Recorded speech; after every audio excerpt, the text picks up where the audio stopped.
2023년도를 마무리하면서요, 우리가 이렇게 이 자리에 모여서 함께 예배할 수 있는 게 얼마나 큰 은혜이자 기쁨인지 모르겠습니다. 한 해의 이 끝자락 가운데 우리가 뒤돌아보니까요, 아까 우리 집사님께서도 말씀하셨듯이 남는 게 감사밖에 없지 않나라는 생각을 해보게 됩니다. 저는 몇 가지 감사를 우리가 한번 생각해 봤으면 좋겠습니다. 가장 먼저 감사할 것은요, 먼저 우리가 가족들이 모였잖아요. 우리에게 그런 가족들이 있다라고 하는 사실에 좀 감사를 하게 됩니다. 저 사랑하는 가족들과 함께 이렇게 신앙생활 할 수 있다라고 하는 것도요, 참 감사한 일입니다. 가족하면 떠오르는 게 그런 거잖아요. 맛있는 거를 먹더라도 누가 생각나죠? 가족이 생각나죠. 저만 그러시진 않죠? 남자분들은 더 고개를 끄덕이셨는데 별로 이쪽은 감흥이 없으세요? 예, 가족들이 생각나요. 그래서 같이 먹었으면 좋겠다라는 생각이 들고요. 또 좋은 것이나 뭔가 이렇게 마음이 움직여지는 무엇인가를 경험하게 되면은 또 사랑하는 우리 부모님들이 생각납니다. 우리 가운데는 또 아직도 살아계신 우리 부모님들 계시잖아요. 그것도 감사한 일이 아닌가 생각을 합니다. 왜냐하면 아직도 효도할 수 있는 기회가 많이 있잖아요. 우리 가운데 계신 부모님께 우리가 아직도 효도할 수 있는 기회가 있다라고 하는 게 감사해요, 사실. 그리고 사랑하는 우리 배우자와 함께 할 수 있는 것도 감사하고요. 가장 어려운 것을 나눌 수 있는 게 부부잖아요. 때로는 뭐 남처럼 이렇게 다투기도 하지만, 그런데 가장 사랑하고 가까이서 내 편이 되어 줄 수 있는 사람이 바로 부부가 아닌가 싶어요. 다 부부잖아요, 이렇게. 그것도 하나님의 은혜가 아닌가 싶습니다. 가정이 여전히 우리 가운데 건재하고 있고요. 특별히 우리 가운데 귀한 자녀들이 자라나고 있다라고 하는 사실도 너무 큰 감사이죠. 그래서 우리가요, 새해를 맞이하면서요, 아까 뭐 상 얘기하셨었잖아요. 연말. 이제 연말은 다 끝났으니까 새해에 지난 한 해에 대한 시상식을 우리 가족들에게 해주는 건 어떨까라는 생각이 아까 불현듯 들더라고요. 무슨 상 주시겠어요? 열심히 수고한 상. 우리 가장들에게는, 우리 아이들에게는 또 노력상, 뭐 칭찬상, 그리고 우리 사랑하는 아내들에게도, 그렇죠? 뭐 아름다운 상, 여우주연상인가요? 그런 걸 줘야 마땅한데, 어쨌든 그런 상들도 한번 생각해 봤으면 좋겠습니다. 가정이요, 참 감사한 거예요. 그리고 무엇보다도 우리가 가정으로 모여가지고 또 예배할 수 있는 것도 정말 큰 감사라고 생각을 합니다. 또 두 번째 감사는요, 교회에 대한 감사라고 생각을 해요. 그렇죠? 우리가 예수님 믿는 이유 때문에 교회에 모였지만은요, 이 교회 안에서 얼마나 많은 은혜를 우리가 누리고 있습니까? 저만 그런가요? 저는 개인적으로 우리 같이 있는 교회에 평생 감사할 만한 은혜가 있습니다, 제게는. 아마 나중에 나이가 더 들고 하더라도요, 앞으로 이제 목회의 이 길이 어떻게 펼쳐질지는 또 모르겠지만, 그럼에도 불구하고 저에게 있어서 가장 감사한 자리 중에 하나는 바로 몸된 우리 교회입니다. 교회 안에서 여러분들을 만났고요, 여러분들과 함께 신앙생활 할 수 있는 게 제일 큰 기쁨이자 감사예요. 어떤 분들은 그렇게 얘기하세요. 개척해서 힘드시죠? 고생이 많으십니다 라고 얘기를 하는데, 저는 개인적으로 저를 목회자로 믿고 이 자리에 함께 해주신 여러분들이 저를 위해서 수고하신 게 더 크지 않나라는 생각이 들어요. 수고 많이 하셨습니다. 그리고 저를 목회자로 세우셔서 보내신 하나님께서 하나님께서 얼마나 저 같은 부족한 자를 때문에 수고가 많으셨겠어요. 물론 하나님은 완전한 분이시고 뭐 우리가 감히 수고했다라고 말할 수 있는 대상은 아니시지만은요.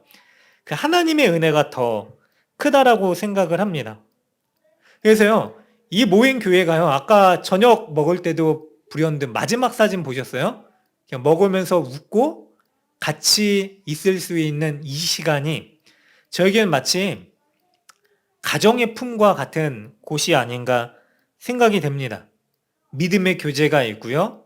우리가 함께 기도하고 함께 먹고 마시고 함께 살아가고 그렇게 함께 그 시간을 보낼 수 있는 자리. 그래서요. 시편 저 기자가 이런 말을 하잖아요. 주의 집에 거하는 자가 복이 있도다. 저는 참 복받은 자라고 생각하고 여러분들도 그 은혜를 복으로 누리셨으면 좋겠어요. 세상에서 나눌 수 없는 부분들을 우리가 함께 나누고 기도할 수 있기 때문에요. 이 자리가 참 감사한 자리죠.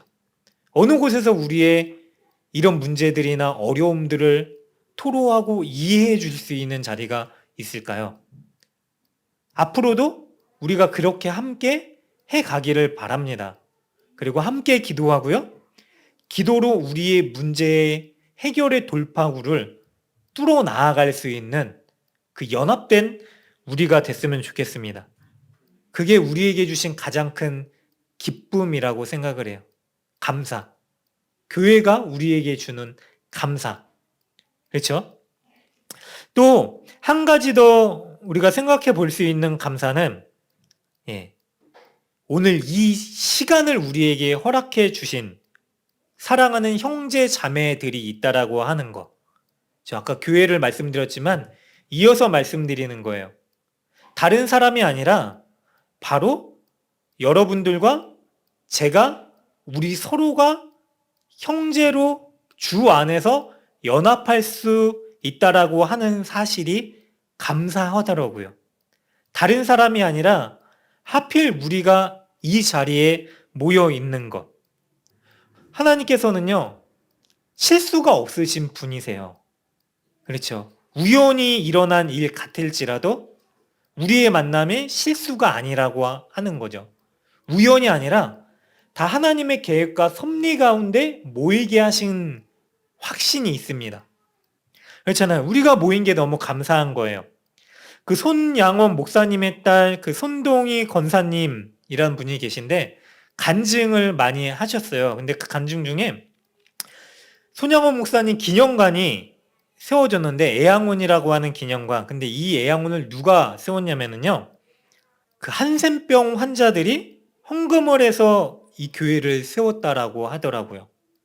그러니까 한센병 환자들이 일을 거의 못해요. 그래서 정부 보조금과 여러 가지 후원금을 받아서 생활하시는 분들인데 무슨 돈이 있어서 이렇게 기념관을 세우고 또 그 주변에 교회를 개척하는데 이분들이 여러 물심양면으로 또 후원했다라고 하더라고요.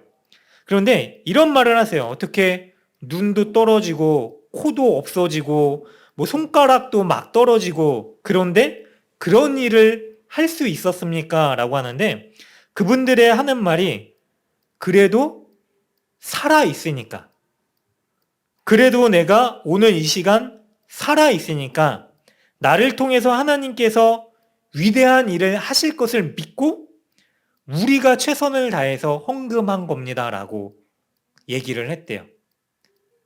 그러니까요. 한센병 환자들이 모인 그 자리가요. 우연히 정말 오갈 데 없어서 간 것 같지만은요. 하나님께서 모이게 하신 사람들을 통해서 사명을 주셨다라고 하는 거죠. 그들이 그 사명을 위해서 내가 숨이 붙어 있고 할 수 있으니까 할 수 있는 한의 여력을 다해서 그렇게 주의 맡겨주신 사명을 감당했었던 것입니다. 우리가요, 모여서 같이 호흡합니다. 영혼의 호흡을 하기도 해요. 그게 기도죠. 합심하여 기도하잖아요. 또 함께 한 말씀을 가지고 붙들고 한 주를 살아갑니다. 살아있어요. 숨이 있는 거예요. 그렇다면은 하나님께서 이제 앞으로 우리 가운데 주시고자 하시는 사명이 분명히 있을 겁니다.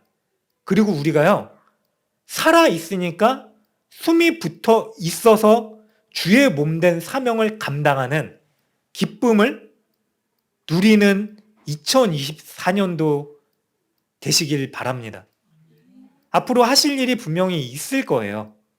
그 이유를 위해서 하필 우리를 모으신 거예요.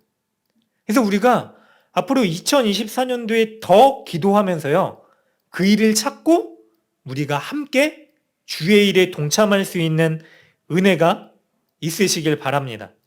뭔가 있어서 하는 게 아니에요. 생기면 하는 게 아니라, 그리고 갖춰지면 하는 게 아니라 주의 말씀이 우리 가운데, 기도 가운데 떨어지기 시작할 때, 그때가 우리가 시작하는 시기이고요. 그렇게 하기 위해서 뭐가 필요하죠? 기도가 필요해요. 주님, 우리에게 주시고자 하시는 사명이 무엇입니까를 묻고, 당연히 보편적인 사명들도 감당해야 되지만 이제 앞으로 구체적으로 우리를 통해서 하실 일들을 기대하면서 우리가 나아가야 되는 것입니다. 여러 가지 감사 이야기를 했는데요. 오늘 본문으로 이제 들어가도록 하겠습니다. 오늘 본문을 보면은요, 사실 지은이가 누구인지 알 수 없는 시입니다. 시편에는요, 제목들이 붙어 있어요. 그런데 제목이 없는 시들도 일부 있습니다. 그런데 오늘 시가 그 가운데 하나예요. 그런데 희한하게도 성경 다른 곳에서요, 이 시를 다윗이 그대로, 있는 그대로 찬양하는 그 내용들이 나오게 됩니다. 어디에서 나오냐면요, 역대상 16장 7절에 다윗이 언약궤를 다시 다윗 성으로 가지고 올 때 이 찬양을 합니다. 다윗이 감사 찬양을 해요. 뭐냐면 언약궤가 오는 거에 대한 감사 찬양으로 이 시를 부릅니다. 찬양으로. 자, 언약궤가 무엇인가요? 하나님의 임재의 상징이에요. 그러니까 다윗이요, 하나님의 임재의 상징이 너무나 기뻐서요, 다시 하나님을 대면하는 것 같은, 물론 다윗은 인생 가운데 끊임없이 하나님과 함께 동행했어요. 그런데 그 임재의 상징을 다시 맞이하게 되는 그 기쁨을 노래하게 됩니다. 그래서요, 오늘 이 말씀을 보면은요, 1절을 보니까요, 새 노래로 여호와께 노래하라, 온 땅이여 여호와께 노래할지어다 라고 말씀을 하고 있습니다. 여러분, 새 노래가 뭘까요?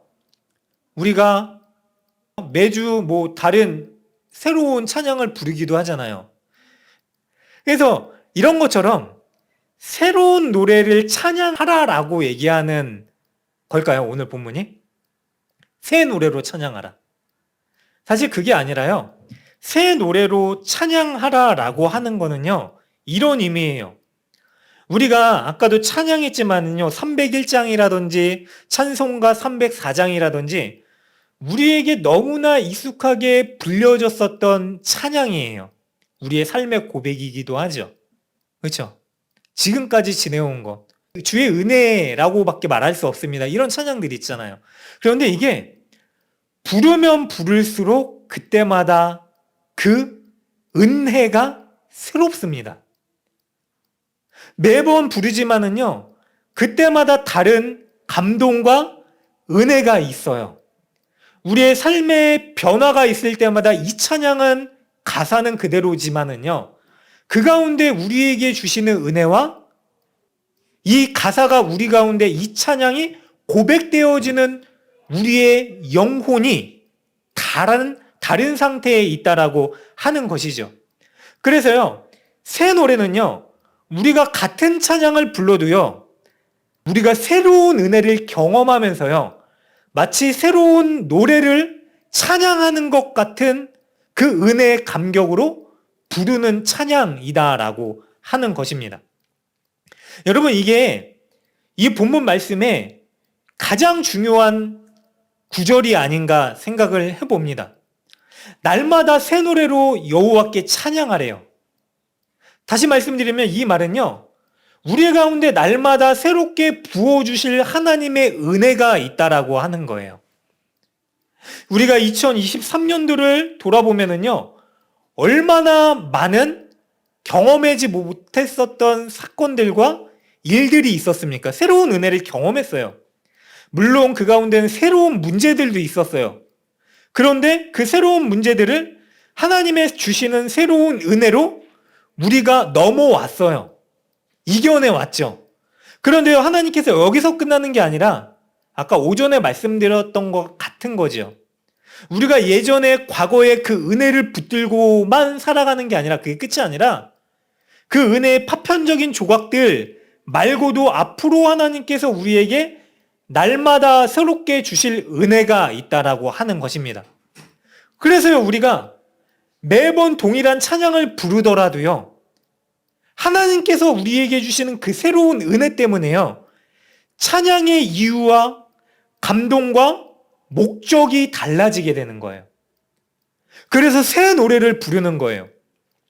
앞으로 시작되게 될 2024년도에도요, 하나님께서는 분명히 우리의 변화된 새로운 삶 가운데 또 직면하게 될 여러 가지 새로운 도전들이 우리 가운데 있게 될 수 있지만 하나님께서는 또 여전히 준비하고 계시는 새로운 은혜를 우리 가운데 부어주실 줄 믿습니다.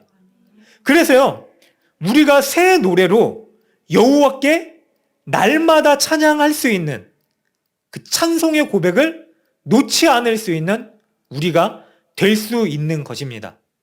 사랑하는 여러분들, 이 새 노래로요, 여호와께 날마다 새로운 은혜를 경험하면서 찬양할 수 있는 우리 모두가 되시길 주님의 이름으로 간절히 축원합니다. 찬양을 언제 부를까요? 우리가 왜 지음 받았죠? 이사야서에 보면은 하나님께서요, 이 백성은 나를 찬양하기 위해서 지었다라고 말씀하셨어요. 그 말은 뭐냐면은요, 우리가 살아가면서 언제 찬양해야 되냐면은요, 좋은 일 있을 때도 찬양해야 돼요. 기쁜 일 있을 때 당연히 찬양해야 됩니다. 할렐루야 감사합니다. 찬양이 터져 나와야 돼요. 그런데요, 문제가 오더라도 찬양하셔야 돼요. 어려움이 오더라도 찬양하셔야 돼요. 슬픔이 오더라도 찬양하셔야 돼요. 왜냐하면 그 찬양이요, 하나님을 칭송하는 것이기도 하지만 그 찬양을 통해서 하나님을 찾고 하나님이 우리 가운데 내려주신 새로운 은혜를 경험하게 되는 새로운 기도의 고백이 되기도 하기 때문에 그렇습니다. 그래서 어떤 분들은요, 기도를 찬양을 곡조 있는 기도라고 얘기를 하잖아요. 곡조 있는 기도예요. 그래서 이 찬양이요, 우리가 하나님께 불러드리는 것 같지만은요, 찬양이 우리의 영혼을 돌보고 지키는 든든한 은혜의 방패막이가 되어주는 거예요.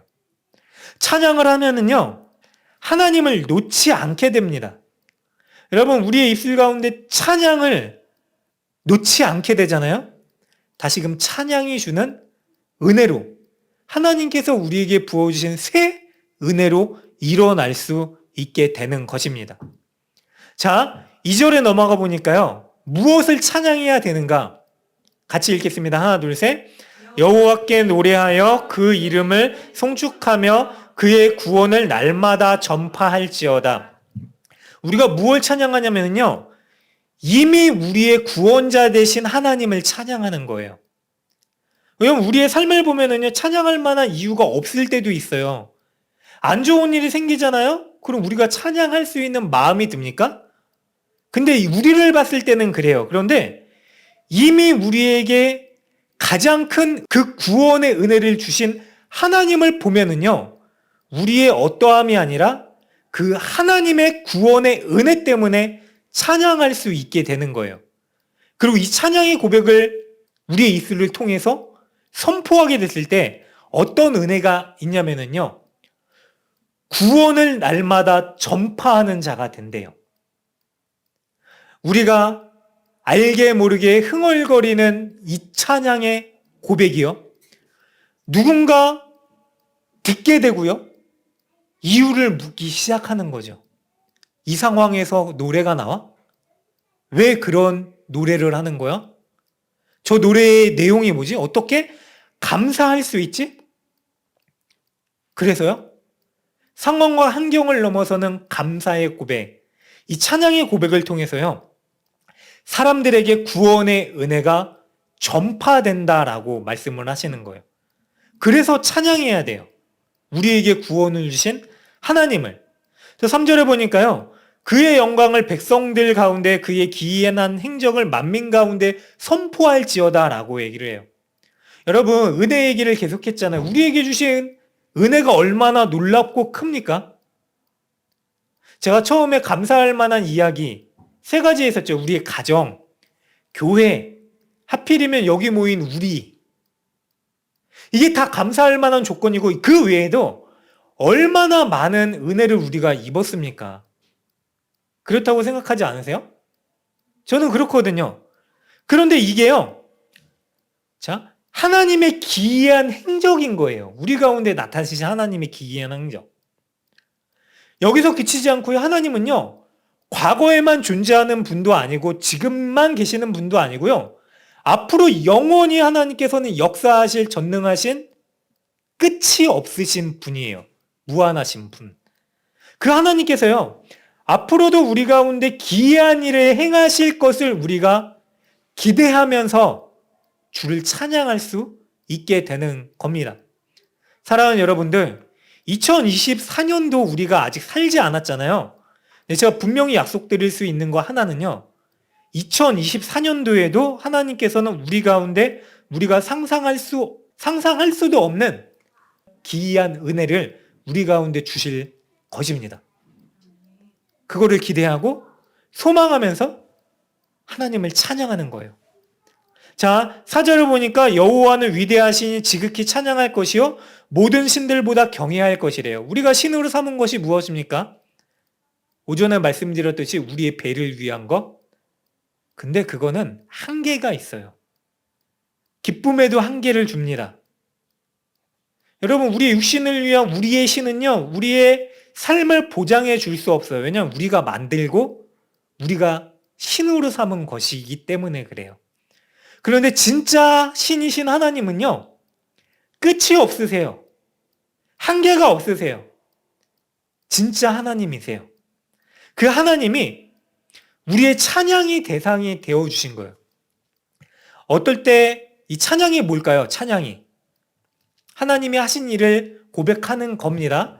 그리고 뭐냐면 우리 아이들이 우리에게 어떤 반응을 보일 때 기쁘죠?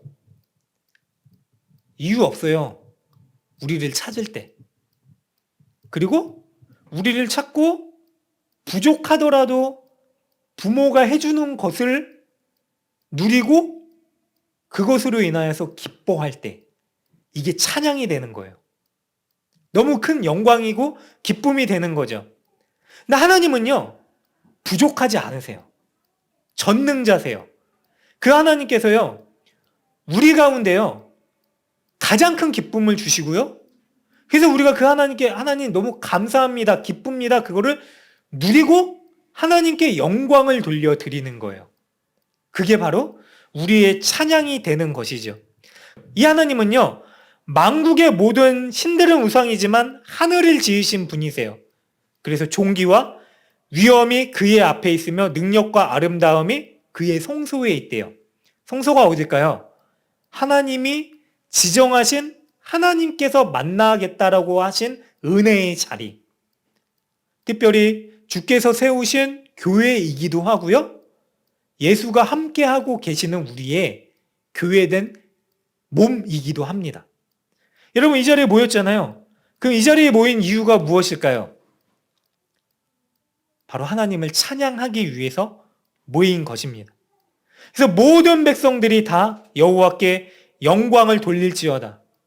그 하나님 앞에 기쁨으로 찬양할지어다. 그래서 우리의 감사를 돌려드리래요. 여기 보니까 합당한 영광 8절에, 그리고 예물을 들고, 그러니까 우리의 소중한 소산 중에 하나님 너무나 감사합니다. 이거를 주께서 주신 것으로 내가 기쁨으로 받고 또 감사합니다라고 하나님께 영광을 돌려드리는 거고요.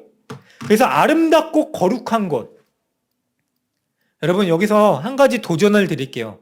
이 아름답고 거룩한 것은요, 우리의 성화의 삶이라고 저는 생각을 합니다. 2024년도에는요, 우리가 미진했었던 2024년도 주님과 더 가까이 동행하고 거룩하게 살아가고자 했었던 그 삶, 미진했었던 부분들이 있다면요, 우리가 새로 맞이하는 2024년도에는요, 더욱더 주를 가까이 하기에 힘쓰고 거룩한 삶에 대한 사모함이 있는, 그리고 그래서 주님과 친밀한 은혜를 경험할 수 있는 그 놀라운 은혜가 있으시길 간절히 소망합니다. 이 아름답고 거룩한 것으로요, 여호와께 예배할 수 있는 우리 모두가 되시길 바랍니다.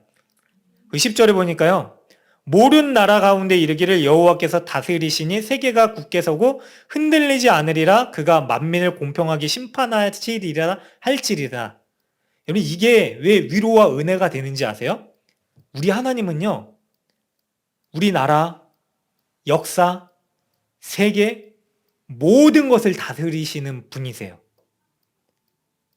우리 마음대로 되지 않는 일들이 2024년도에 일어날 수도 있어요. 그런데 우리 하나님은요, 이 세계를 창조하시고 다스리시는 분이세요. 그 하나님 안에 있는 일들이에요, 다. 그래서 우리가요, 어떠한 일들이 오든지 낙마하거나 주저앉지 않을 수 있는 이유가 있어요. 왜요?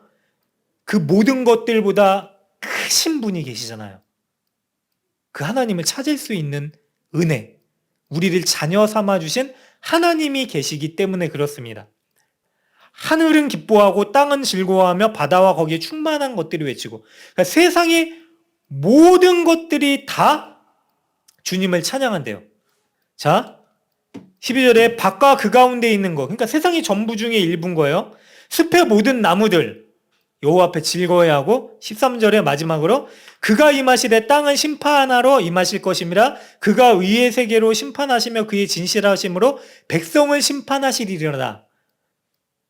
그 하나님은 심판 주세요. 그런데 이게 우리에게 위로와 또 기쁨이 됩니다. 왠지 아세요? 우리의 아버지 되시는 하나님이 심판주이시기 때문에요, 우리의 구원자가 되실 수 있기 때문에 그렇습니다. 여러분, 심판을 하실 수도 있고 안 하실 수도 있는 권한을 가지신 분이 우리 아버지시고요, 그 하나님께서 우리를 구원하시기 위해서 독생자 아들 예수를 보내주셨어요. 그 예수를 우리가 믿고 이 자리에서 고백하고 찬양하기 때문에요, 심판의 날은 우리 가운데 가장 큰 기쁨의 날이요 구원의 날이 될 수 있는 것입니다. 사랑하는 여러분들, 여러 가지 찬양의 이유에 대해서 말씀을 드렸습니다.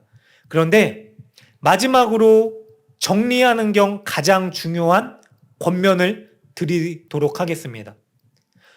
우리가 날마다 2024년도 새해를 살아가면서요, 새 노래로 여호와 하나님을 찬양할 수 있는 우리 모두가 되시길 간절히 소망합니다. 잊지 마세요. 새 노래는요, 날마다 새롭게 경험하게 되는 은혜로 하나님을 찬양하는 거예요. 날마다 새롭게 경험되어지는 그 구원의 감격으로 하나님을 찬양하는 것입니다. 다른데 찬양의 목적과 이유를 두지 마시고요, 또 새로운 세상의 것들이 우리 가운데 유혹처럼 올 수 있어요. 우리가 마땅히 해야 될 일일 수도 있습니다. 그런데 그게 다가 아니라요, 그것들을 우리에게 허락하신 하나님의 은혜를 찬양할 수 있는 우리 모두가 되시기를 주님의 이름으로 간절히 축원합니다. 그래서요, 2024년도 바로 이날 이 시간에요, 우리가 또 기도 제목을 나누면서요, 예배드리면서요, 주님, 이 새로운 2024년도 한 해도 주님이 함께 하셨군요. 저에게 이런 놀라운 신묘막측한 은혜를 허락하여 주셨군요. 주님 감사합니다 라고 고백할 수 있는 우리 모두가 되시길 주님의 이름으로 간절히 축원합니다. 아멘.